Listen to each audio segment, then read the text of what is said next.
All right, it's time now for your lunchtime update from the eNCA Money Desk and our business editor, Devan Murugan, in studio with us. So next week, Enoch Godongwana will deliver his budget speech. All eyes on what he does with revenue. Where will this revenue come from?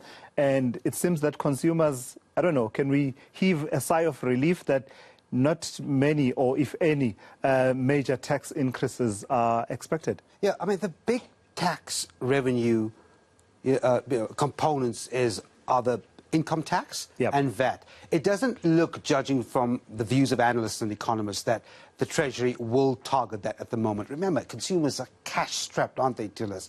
So it doesn't look like that will be fiddled with, but the Treasury does need money in its coffers. So indirectly, in some shape or form, we're going to have to be squeezed a little bit. Let's just find out more. As I said, expect a softer tax hike from next week's budget, thanks to largely the increased revenue collections we had recently, because some of the major commodity-driven companies have actually done pretty well. So consumers are not scot-free, though, and I want to ask Sanisha Packirisamy, who's an economist at Momentum, for her thoughts on that. Sanisha, thanks very much indeed for your time. So me and Tillis just talking about it here. Largely the expectation is Treasury will not rise your income tax or raise VAT in any way. Why is this the case, Sanisha? Hi, Devan. Well, South Africa was gifted with a very large commodity price boom, and that meant that mining companies in South Africa had higher levels of profitability, and so they were able to pay higher levels of taxes and potentially higher mining royalties, which all adds to government's revenue. So on the back of that, we're not expecting major tax increases to come through. As you say, the top three income revenue generators being your personal income tax, your value-added tax, and the corporate income tax. Given that we are likely to see an overrun relative to October's numbers, estimates are anywhere between 60 billion and 80 billion, it does give government a little bit of breathing room this time around to not announce any additional taxes in that regard. We're not scot-free, though, as I said. I mean, in the lead-up to this budget, you had the major alcohol groupings. You had the Automobile Association, for example, targeting concerns over the fuel levy. I mean, I'm just wondering, whether we like it or not, the fuel levy will have to increase somewhat, am I right? I mean, some economists are saying perhaps overall by 45 cents. But there's no escaping that, is it? And there's no escaping sin taxes. What's your view? I think I concur with your view on this, Devan.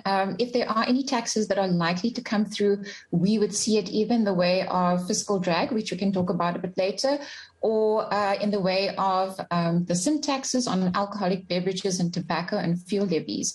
Now, with regards to the fuel levy, it's quite difficult to try and increase this by much, given that consumers in South Africa are already facing very high fuel prices, given where international prices are currently trading on the back of geopolitical tensions. So we're looking for anything up to an inflation-related increase there. And then if we look at sin taxes, I mean, government has often made the point that there are negative externalities that are associated with alcoholic beverages and tobacco. So by taxing these, this is justified in order to combat those negative externalities.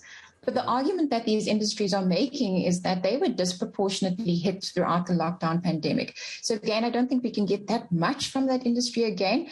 We're looking for about 2 billion here in terms of additional revenues to come through. You spoke about fiscal drag, and you spoke about that sort of bracket creep. Now, I want to return back to income tax. While there might not be a hike in income taxes, there is some leeway for government to adjust or not adjust those brackets for inflation. Just educate us a little bit about how it does that to target taxes in that area of income tax. What does bracket creep really mean?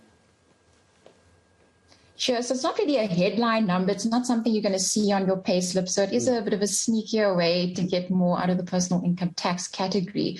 But essentially, it means that the tax brackets do not adjust with inflation in lockstep. So, for example, you could get an increase in your salary from your employer, and that bumps you up into the next tax bracket. But at the same time, you're now paying more taxes, and you're paying more for the same basket of goods and services because those have gone up by inflation. So ultimately, you actually have less spending ability after this is done. So if we look at the fiscal drag, if this is applied across the board, so in other words, the tax brackets are not just across the board, we could get up to about 13 billion.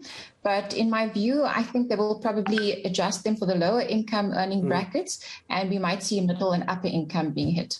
Well, we're going to have to leave it there. Well, thanks very much indeed for those insights. Sanisha Packirisamy is an economist at Momentum Investments. To us.